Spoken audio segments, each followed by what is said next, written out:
চৈতন্য সম্পর্কে অহেতুক কিছু মিথ গড়ে তোলা, অহেতুক কোনো অহেতুক মিথ গড়ে তোলা দরকার নেই।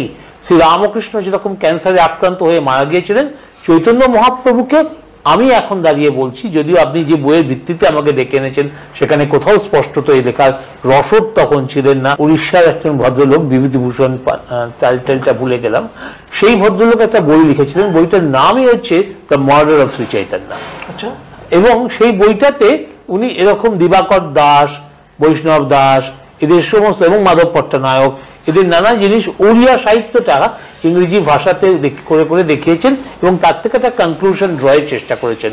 এবং তার স্পষ্ট অভিমত যে খুন হয়েছে। ওই যে বিদ্যুৎ বাহিনীদের মধ্যে একটা ঘটনা ঘটে গেল, মুহূর্তের মধ্যে চৈতন্যের প্রাণহীন শরীর পড়ে থাকতে গুরুস্তম্ভের পিছনে দেখা গেল, উনি স্পষ্টত বলছেন, এবং এটা অস্বীকার করার জায়গা নেই, যে অত দ্রুততার সঙ্গে কাউকে খুন না করা হলে এটা ঘটনা ঘটতে পারে না।